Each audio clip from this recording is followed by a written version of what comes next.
ولقد علمتم النشأة الأولى فلولا تذكرون أفرأيتم ما تحرثون أنتم تزرعونه أم نحن الزارعون لو نشاء لجعلناه حطاما فظلتم تفكرون إنا لمغرمون بل نحن محرومون أفرأيتم الماء الذي تشربون أنتم أنزلتموه من المزن أم نحن المنزلون لو نشاء جعلناه أجاجا فلولا تشكرون أفرأيتم النار التي تورون أنتم أنشأتم شجرتها أم نحن المنشئون نحن جعلناها تذكرة ومتاعا للمقوين فسبح باسم ربك العظيم فلا أقسم بمواقع النجوم وإنه لقسم لو تعلمون عظيم إنه لقرآن كريم في كتاب مكنون لا يمسه إلا المطهرون تنزيل من رب العالمين فبهذا الحديث أنتم مدهنون تجعلون رزقكم أنكم تكذبون فلولا إذا بلغت الحلقوم وأنتم حينئذ تنظرون ونحن أقرب إليه منكم ولكن لا تبصرون فلولا إن كنتم غير مدينين ترجعونها إن كنتم صادقين فأما إن كان من المقربين فراح وريحان وجنة نعيم وأما إن كان من أصحاب اليمين فسلام لك من أصحاب اليمين وأما إن كان من المكذبين الضالين فنزل من حميم وتصلية جحيم إن هذا لهو حق اليقين فسبح باسم ربك العظيم اللهم صل وجوهنا باليسار ولا توهنا بالإقتار ونسترزق طالب رزقك ونستعطف شرار خلقك ونشتغل بحمد من أعطانا ونبتلى بذنب من منعنا وأنت من وراء ذلك كله أهل العطاء والمن اللهم كما سنت وجوهنا عن سجود إلا لك فسنا للحاجة إلا إليك بجودك وكرمك وفضلك يا أرحم الراحمين يا أرحم الراحمين يا أرحم الراحمين أغننا بفضلك عمن سواك وصلى الله على سيدنا محمد النبي الأمي وعلى آله وسلم سبحان ربك رب العزة عما يصفون سلام على المرسلين والحمد لله رب العالمين الفاتحة الآن أسلافنا الصالحون وعلمة الجمال على حبيب علي الهبشي أن الله يغفر ذنوبنا يستر عيوبنا ويشفي مرضنا ويقضي حاجتنا وحاجات المسلمين أجمعين أن الله يسر كل أمورنا أمور الدنيا والآخرة وإلى حضرة النبي محمد صلى الله عليه وسلم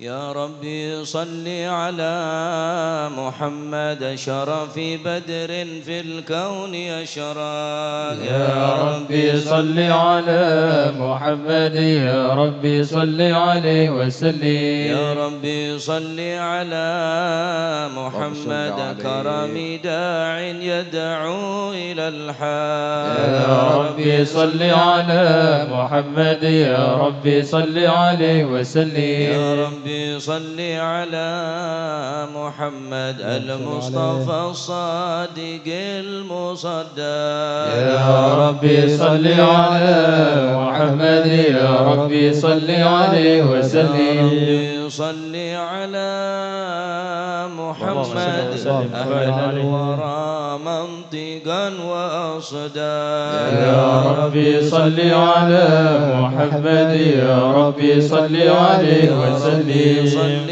على محمد أفضل من بالتقى تحقق يا ربي صل على محمد يا ربي صل عليه وسلم صل على محمد بالسخاء والوفاء تخلى يا ربي صل على محمد يا ربي صل عليه وسلم صل على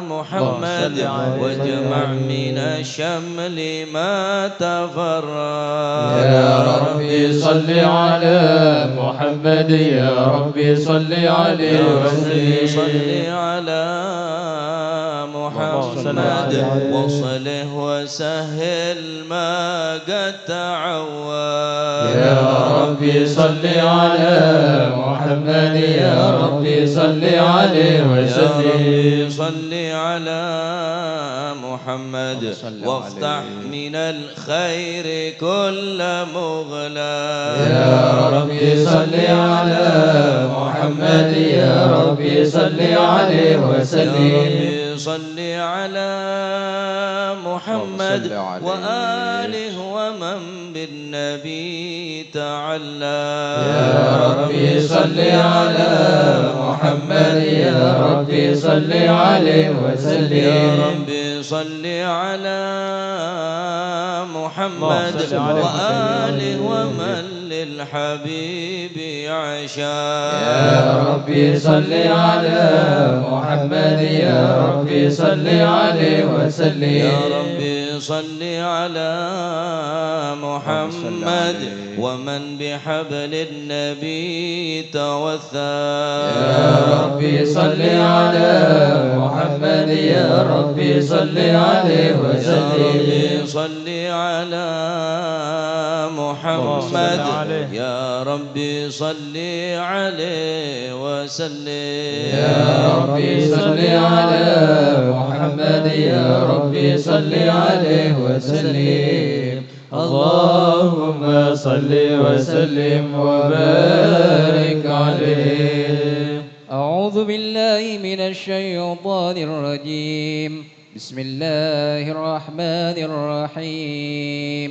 إنا فتحنا لك فتحا مبينا عليه الله ما تقدم من ذنبك وما تأخر ويتم نعمته عليك ويهديك صراطا مستقيما صلى الله عليه. نصرك الله نصرا عزيزا لقد جاءكم رسول من أنفسكم عزيز عليه ما عنتم حريص عليكم بالمؤمنين رؤوف رحيم صلى الله عليه. فإن تولوا فقل حسبي الله حسبي الله لا إله إلا هو عليه توكلت وهو رب العرش العظيم صلى الله عليه. إن الله وملائكته يصلون على النبي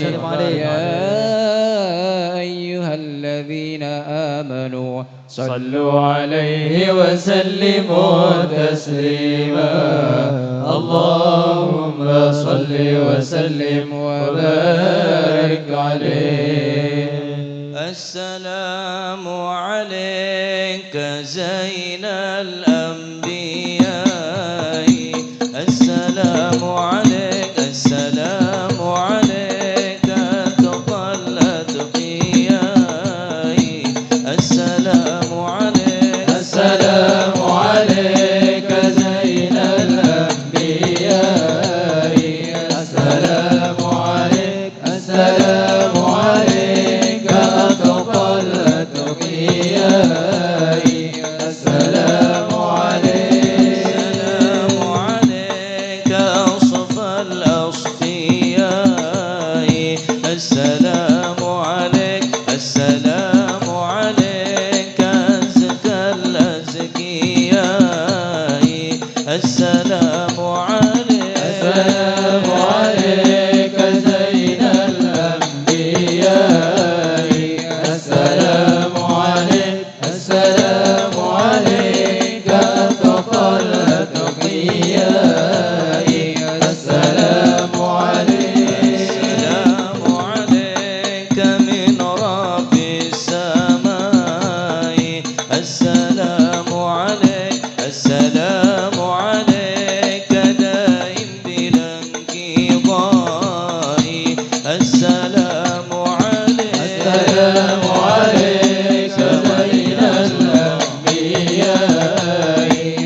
وبارك عليه. اللهم صل وسلم وبارك صلى عليه الله وعلى عليه آله. بسم وسلم. الله الرحمن الرحيم. الحمد لله القوي سلطانه، الواضح برهانه، المبسوط في الوجود كرمه ولحسانه. صلى الله عليه. تعالى مجده وعظم شانه. صلى الله خلق الخلق عليه. لحكمة وطوى عليها علمه، وبسط لهم من فائض المنة ما جرت به في أقداره القسمة. صلى الله عليه. وأرسل إليهم أشرف خلقه وأجل عبيده رحمة. صلى الله تعلقت عليه. إرادته الأزلية بخلق هذا العبد المحبوب، فانتشرت آثار شرفه في عوالم الشهادة والويا. صلى الله عليه. جل هذا المن الذي تكرم به المنان، صلى الله عليه. وعظم هذا الفضل الذي برز من حضرة الإحسان صورة كاملة ظهرت في هيكل محمود. صلى الله عليه. فتعطرت بوجودها أكناف الوجود، وطرزت برد العوالم بطراز التكريم. اللهم صل وسلم أشرف الصلاة والتسليم على سيدنا ونبينا محمد الرؤوف الرحيم. اللهم صل وسلم وبارك عليه. اللهم صل وسلم وبارك عليه.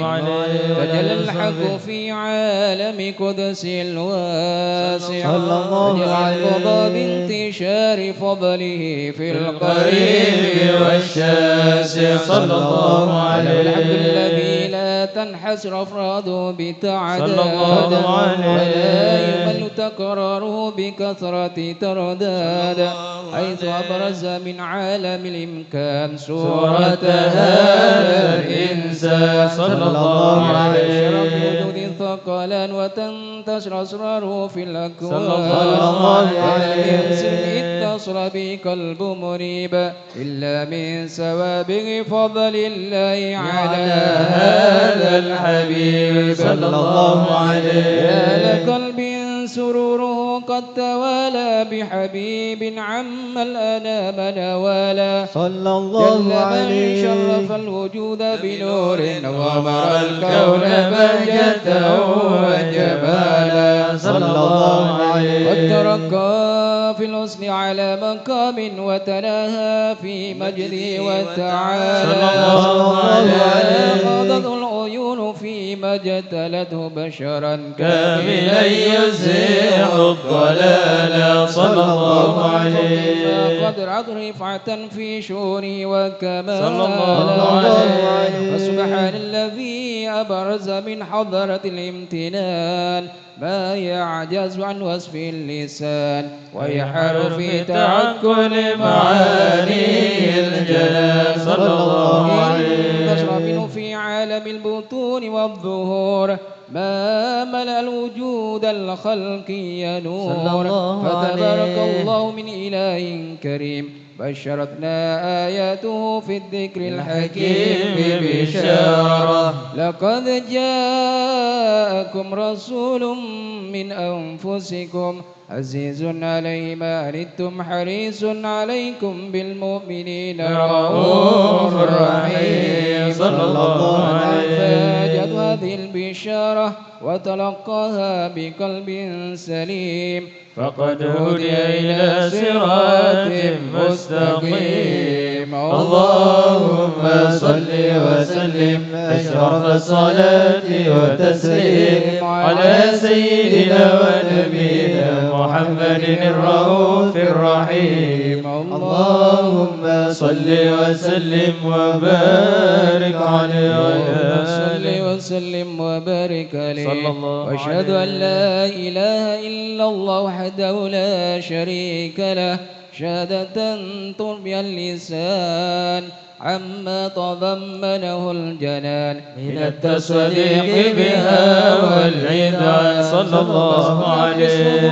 من الإيمان قواعد ودل على اليقين من سر ذلك الإذعان والتصديق شواهد صلى الله عليه. سيدنا محمد الصادق في قوله وفعله والبلغ عن الله ما أمره بالتبليغ لخلقه من فرضه ونفله أرسله الله للعالمين بشيرا ونذيرا صلى الله عليه. بلغ الرسالة وأدى الأمانة وهدى الله به من الأمة بشرا كثيرا صلى الله عليه. في المستبصرين سراجا وقمرا منيرا صلى الله عليه. أعظمها من منة تكرم الله بها على البشر وما أوساها من نعمة إن تسرها في البحر والبر. اللهم صل وسلم بأجل الصلوات وجمعها وأزكى التحية وأوسعها على هذا العبد الذي وفى بحق العبودية صلى الله عليه. فيها في خلة الكمال وقام بحق الربوبية في مواتن الخدمة لله وكمل عليه غاية الكمال صلى الله عليه. المصلي عليه به فينبسط في قلب نور سر تعلقه به وهبه وينتبه بعناية الله في حزبه وعلى آله وصحبه الذين ارتقوا صهوة المجد بقربه صلى الله عليه. الأصل بوده وهبه ما أكثر الأكوان بنشر ذكراهم نسيم. اللهم صل وسلم أشرف الصلاة والتسليم على سيدنا ونبينا محمد الرؤوف الرحيم. اللهم صل وسلم وبارك عليه. اللهم صل وسلم وبارك عليه وعلى آله. أما بعد، فلما تعلقت إرادة الله في العلم القديم بظهور أسرار التخصيص للبشر الكريم بالتقديم والتكريم صلى الله عليه. نفذت القدرة الباهرة بالنعمة الواسعة والمنة الغامرة صلى الله عليه. التصوير في العالم المطلق الكبير عن جمال مشهود بالعين حاول لوصف الكمال المطلق والحسن التام والزين صلى الله عليه. فتنقل ذلك الجمال الميمون في الأصلاب الكريمة والبطون صلى الله عليه. ضم إلا وتمت عليه من الله النعمة صلى الله عليه. والقمر التام الذي يتنقل في بروجه ليتشرف في موطن استقراره وموضع خروجه. وقد قضت الأقدار الأزلية بما قضت وأظهرت من سر هذا النور ما أظهرت وخصصت به من خصصت صلى الله عليه. فكان مستقره في الأصلاب الفاخرة والأرحام الشريفة الطاهرة حتى برز في عالم الشهادات بشرا لا كالبشر صلى الله عليه. ونورا حير الأفكار ظهوره وبهر فتعلقت همة الراقم لهذه الحروف صلى الله عليه. في هذا القرطاس ما هو لديه من عجائب ذلك النور معروف صلى الله عليه. كانت الألسن لا تفي بعشر معشار أوصاف ذلك الموصوف صلى الله عليه. السامعين من خواص المؤمنين وترويحا للمتعلقين بهذا النور المبين صلى الله عليه. وإلا فأنا تعلم تعرب الأقلام عن شؤون خير الأنام، صلى الله ولكن هزني عليه. تدوين ما حفظته من سر أشرف المخلوقين وما أكرم الله به في مولده من الفضل الذي عم العالمين. صلى الله عليه. وبقيت رايته في الكون منشورة على مر الأيام والشهور والسنين. صلى الله عليه. داعي التعلق بهذه الحضرة الكريمة ولاعج التشوق إلى سماء أوصافها العظيمة، ولعل الله ينفع به المتكلم والسامع آمين. ويدخلان في شفاعة هذا النبي الشافع ويتروحان بروح ذلك النعيم. اللهم صل وسلم أشرف الصلاة وتسليم على سيدنا ونبينا محمد الرؤوف الرحيم. اللهم صل وسلم وبارك عليه. ربنا ارحم جمعنا يا ربنا ارحم جمعنا وارحم إلهي ضعفنا فنحن قوم ضعفاء. يا رب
يا ربنا ارحم جمعنا يا ربنا ارحم جمعنا يا عمي إلهي ضعفنا فنحن قوم ضعفاء يا ربنا ارحم جمعنا يا ربنا ارحم جمعنا وارحم إلهي ضعفنا فنحن قوم ضعفاء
صل وسلم وبارك عليه وعلى آله صلى الله عليه. وقد آن للقلم أن يخط ما حركت فيه الأنامل صلى الله مما استفاد عليه. الباب من صفات هذا العبد المحبوب الكامل صلى الله عليه. وشمائله التي هي أحسن الشمائل صلى الله عليه. حسن أن نثبت ما بلغ إلينا في شأن هذا الحبيب من أخبار وآثار صلى الله عليه. ليتشرف بكتابة القلم والكرطاس وتتنزه في حدائق الأسماء والأبصار صلى الله وقد عليه. بلغنا في الأحاديث المشهورة أن أول شيء خلقه الله هو النور المودع في هذه السورة صلى الله عليه. ونور هذا الحبيب أول مخلوق برز في العالم صلى الله ومنه تفرع الوجود خلقا بعد خلق فيما حدث وما تقال. صلى الله عليه. وقد أخرج عبد الرزاق بسنده عن جابر بن عبد الله الأنصاري رضي الله عنهما قال قلت يا رسول الله بأبي وأمي أخبرني عن عول شيء خلقه الله قبل الأشياء قال يا جابر إن الله خلق قبل الأشياء نور نبيك محمد صلى الله عليه وسلم من نوره. وقد ورد من حديث أبي هريرة رضي الله عنه أنه قال قال رسول الله صلى الله عليه وسلم كنت أول النبيين في الخلق وآخرهم في البعث صلى الله عليه. وقد تعددت الروايات بأنه أول الخلق وجودا وأشرفهم مولودا ولما كانت السعادة الأبدية لها ملاحظة خفية اختصت من شاءت من البرية بكمال الخصوصية صلى الله عليه. واستوضعت هذا النور المبين أصلاب وبطون ما شرفته من العالم صلى الله عليه. فنقل هذا النور من صلب آدم ونوح وإبراهيم عليه السلام حتى وصلت يد العلم القديم إلى من خصصته بالتكريم أبيه الكريم صلى الله عليه. عبد الله بن عبد المطلب ذي القدر العظيم وأمه التي هي في المخاوف آمنة السيدة الكريمة آمنة فتلقاه صلب عبد الله فألقاه إلى بطنها صلى الله عليه. وأشياء بمعونة الله محافظة على حق هذه الذرة وصوصها صلى الله عليه وصحبه. الله كما ورد عنها حملا خفيفا لا تجد له ثقلا صلى الله عليه ولا تشكو من ولما ولا عللا حتى مر الشهر بعد الشهر من حمله وغرب وقت بروزه إلى عالم الشهادة لتنبسط على أهل هذا العالم فيوضات فضله وتنتشر فيه آثار مجده الصميم. اللهم صل وسلم أشرف الصلاة وتسليم على سيدنا ونبينا محمد الرؤوف الرحيم. اللهم صل وسلم وبارك عليه. اللهم صل وسلم وبارك صلى الله عليه وسلم. ومن ذلك به هذه الدرة المكنونة صلى الله عليه المسونة والقول كله يسمي ويمسي في سرور وابتهاج صلى الله عليه نور إشراق هذا السراج والعيون متشوفة إلى بروزه صلى الله عليه إلى الفقات جواهر كنوز صلى الله وكل عليه دابة لقريش نطقت بفصيح العبارة بكمال البشارة وما من حمل حملت في ذلك العام إلا أتت في حملها بغلام من بركات وسعادة هذا الإمام صلى الله عليه السماوات متضمحة بذر الفرح بملاقات أشرف البرية صلى الله عليه الخفاء إلى عالم الدهور بعد تنكله في البطون والدهور صلى الله عليه الوجود بجد التكريم وبسط في العالم الكبير مائد التشريف والتعظيم ببروز هذا البشر الكريم اللهم صل وسلم أشرف الصلاة وتسليم على سيدنا ونبينا محمد الرؤوف الرحيم اللهم صل وسلم وبارك عليه اللهم صل وسلم وبارك عليه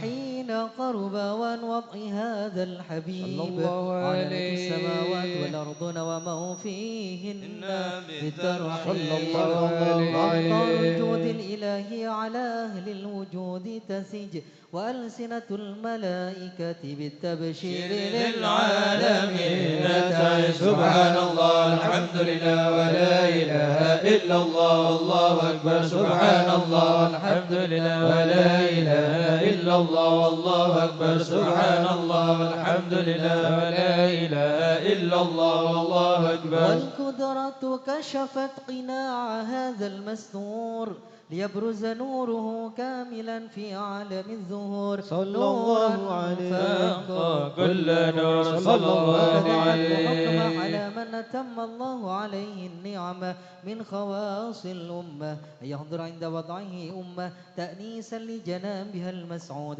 ومشاركة لها في هذا السمات الممدود صلى الله عليه السيدة مريم والسيدة آسيا ومعهما من الحور العين من قسم الله له من الشرف بالقسمة الوافية صلى الله عليه رتب الله على حضوره وجود هذا المولود صلى الله عليه من النور عن عمود وبرز الحامد المحمود مذعنا لله بالتعظيم والسجود صلى الله على محمد صلى الله عليه وسلم صلى الله على محمد صلى الله عليه وسلم اللهم صل على محمد اللهم صل عليه. مولانا محمد. Hadiraki Rasulullah dalam atin WTB. Ikhlas, pemantap, khusyuk, khudu'. أشرق الكون ابتهاجا بوجود المصطفى أحمد ولأهل الكون أنس يا رسول الله وسرور قد تجدد يا نبي سلام عليك يا رسول سلام عليك يا حبيب سلام عليك يا رسول الله صلوات الله عليك فاضربوا يا أهل المثاني فهزار اليمن ضرت واستضيئوا بجمال يا رسول الله. فقافي الحسن تفرد يا نبي سلام عليك، يا رسول سلام عليك، يا حبيب سلام عليك، يا رسول الله صلوات الله عليك. ولنا البشرى بسعد مستمر ليس ينفد حيث أوتينا عطاء جمع الفخر المؤبد. يا نبي سلام عليك، يا رسول سلام عليك، يا حبيب سلام عليك، صلوات الله عليك. فلربي كل حمد جل أن يحسوره العاد إذ حبانا بوجود المصطفى الهادي محمد. يا نبي سلام عليك، يا رسول سلام عليك، يا حبيب سلام عليك، صلوات الله عليك. مرحبا على محمد الله أهلا مرحبا بك إنا بك نسعد. مرحبا مرحبا يا نور العين، مرحبا مرحبا جد الحسين، مرحبا وبجاهه يا إلهي مرحبا جد وبلغ كل مقصد. آمين. مرحبا مرحبا يا نور العين، مرحبا مرحبا جد الحسين. اللهم صل على محمد وبارك عليه سبيلي كي به نسعد ونور شاد. ربي بلغنا بجاهه في ديوان خير مقعد. يا نبي سلام عليك، يا رسول سلام عليك، يا حبيب سلام عليك، صلوات الله عليك. وصلاة الله تغشى أشرف الرسل محمد. اللهم صل عليه. سلام مستمر كل حين يتجدد. صلى الله على محمد مرحبا، صلى الله عليه وسلم مرحبا، صلى الله على محمد مرحبا، صلى الله عليه وسلم مرحبا. اللهم صل على محمد. اللهم صل عليه. اللهم صل وسلم على سيدنا محمد وعلى آل سيدنا محمد. لي برجواك يا مولاي علقه قوية، تحت بابك وشوف لي فيك يا ربي نياه. لي برجواك يا مولاي علقه قوية، تحت بابك واشوف لي فيك يا ربي نياه. وانت يا ربنا تعلم بما في الطوية، قدك داري فيما في الظاهرة والخفية. وإن عصينا وسرنا في الطريق العكية، فإن لك جود يغفر ذنبنا والخطية. وإن عصينا وسرنا في الطريق العكية، فإن لك جود يغفر ذنبنا والخطية.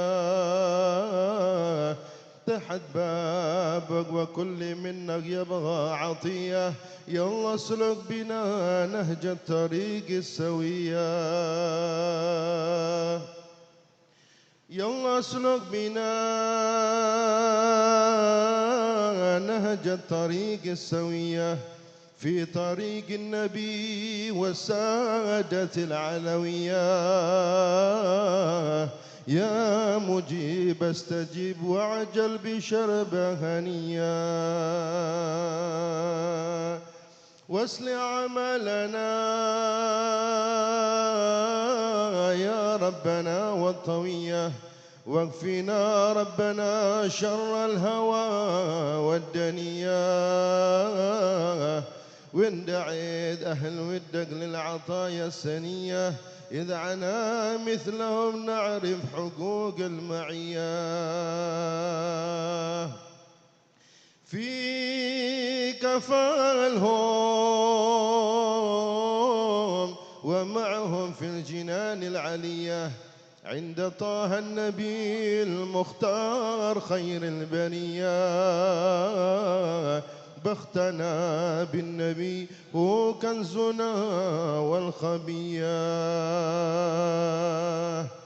بختنا بالنبي هو كنزنا والخبية، لتعك تجي في الحال من نهبتيا. وإن دعيناه للبلوى يزيل البلية، ولو صلوا عليه النوهم من السرية. والحمد لله رب العالمين. صل وسلم وبارك عليه وعلى آله. ولقد اتصف صلى الله عليه وسلم من محاسن الأخلاق بما تضيق عن كتابته بطون الأوراق.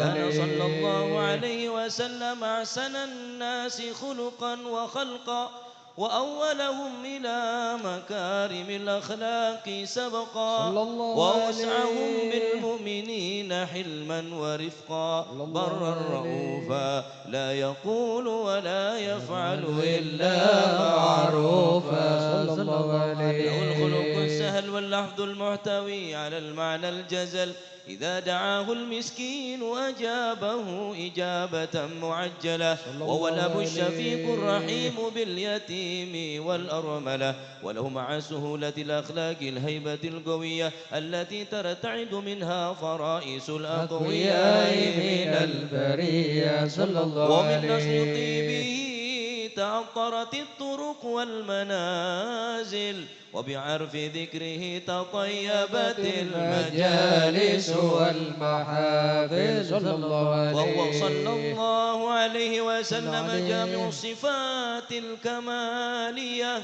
والمنفرد في خلقه وخلقه بأشرف خصوصية. فما من خلق في البرية محمود إلا وهو متلقى عن زين الوجود. صلى الله عليه. أجملت في وصف الحبيب وشأنه، وله العلا في مجده ومكانه.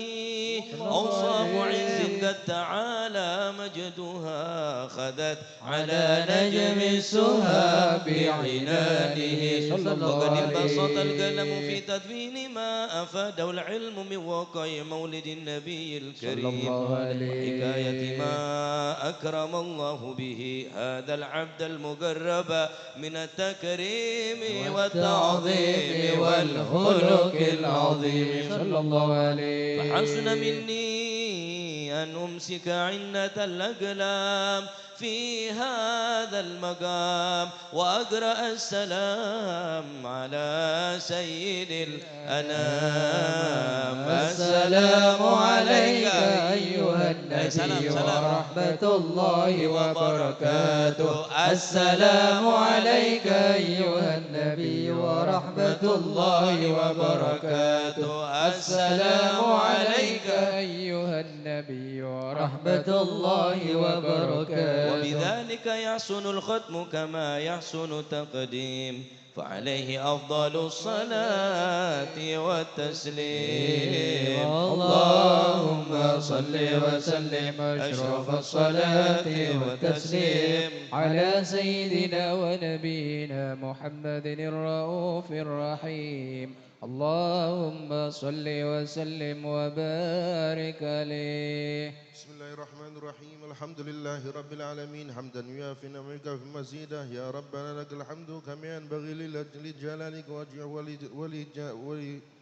وجه عظيم سلطانك. اللهم صل وسلم على سيدنا محمد في الأولين والآخرين. اللهم صل وسلم على سيدنا محمد في النبيين والمرسلين. اللهم صل وسلم على سيدنا محمد في الملأ الأعلى إلى يوم الدين. اللهم صل وسلم على سيدنا محمد حتى ترث الأرض ومن عليها وأنت خير الوارثين. ولما نظم الفكر من درار الأوصاف المحمدية عقودا توجهت إلى الله متوسلا بسيدي وحبيبي محمد صلى الله عليه وسلم أن يجعل سعي فيه مشكورا وفعلي فيه محمودا، وأن يكتب عملي في العمل المقبول وتوجهي في التوجهات الخالصة والصلات الموصولة. اللهم يا من إليه تتوجه الآمال فتعوض ظافرة، وعلى باب عزة تحت الرحال فتغشى منه الفيوضات الغامرة، نتوجه إليك بأشرف الوسائل لديك سيد المرسلين عبدك الصادق الأمين سيدنا محمد الذي عمت رسالته العالمين، أن تصلي وتسلم على تلك الذات الكاملة مستودع أمانتك وحفيظ سرك وحامل راية دعوتك الشاملة، الأب الأكبر المحبوب لك والمخصص بشرف الأفخار في كل موطن من مواطن القرب ومظهر، قاسم إمدادك في عبادك وساقي كؤوس إرشادك لأهل ودادك، سيد الكونين وأشرف الثقلين، العبد المحبوب الخالص المخصوص منك بأجل الخصائص. اللهم صل وسلم عليه وعلى آله وأصحابه وآل حضرة اضطرابه من أحبابه. اللهم إنا نقدم إليك جاه هذا النبي الكريم ونتوسل إليك من شرف مقامه العظيم أن تلاحظنا في حركاتنا وسكناتنا بعين عنايتك، وأن تحفظنا في جميع أطوارنا وتقلباتنا بجميل رعايتك وحصين وقايتك، وأن تبلغنا من شرف القرب إليك وإلى هذا الحبيب غاية آمالنا، وتتقبل منا ما تحركنا في من نياتنا وأعمالنا، وتجعلنا في حضرة هذا الحبيب من الحاضرين، وفي طرائق اتباعه من السالكين، ولحقك وحقه من المؤدين، ولعهدك من الحافظين. اللهم إن لنا طمعا في رحمتك الخاصة فلا تحرمنا، وظنونا جميلة هي وسيلتنا إليك فلا تخيبنا. آمنا بك وبرسولك وما جاء به من الدين، وتوجهنا به إليك مستشفعين أن تقابل المذنب منا بالغفران، والمسيء بالإحسان، والسائل بما سأل، والمؤمل بما أمل، وأن تجعلنا ممن نصر هذا الحبيب ووازره ووالاه وظاهره، وعم ببركة وشريف وجهة أولادنا ووالدينا وأهل قدرنا ووادينا وجميع المسلمين والمسلمات والمؤمنين والمؤمنات في جميع الجهات، وأدم راية الدين القويم في جميع الأقطار منشورة، ومعالم الإسلام والإيمان بأهلها معمورة معنا وسورة، واكشف اللهم كربة المكروبين واقضي دين المدينين، واغفر للمذنبين وتقبل توبة التائبين وانشر رحمتك على عبادك المؤمنين أجمعين واكفي شر المعتدين والظالمين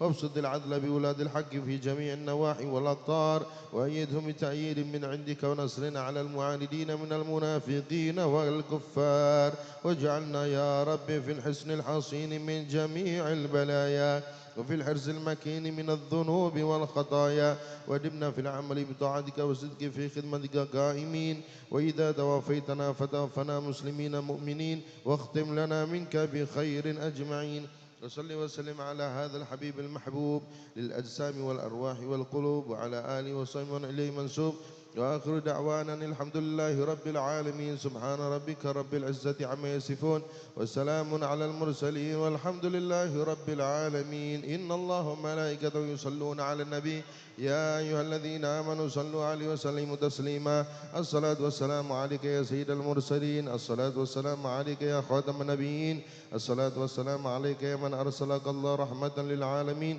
ورضي الله تعالى عن أصحاب رسول الله أجمعين بسر فاتحة.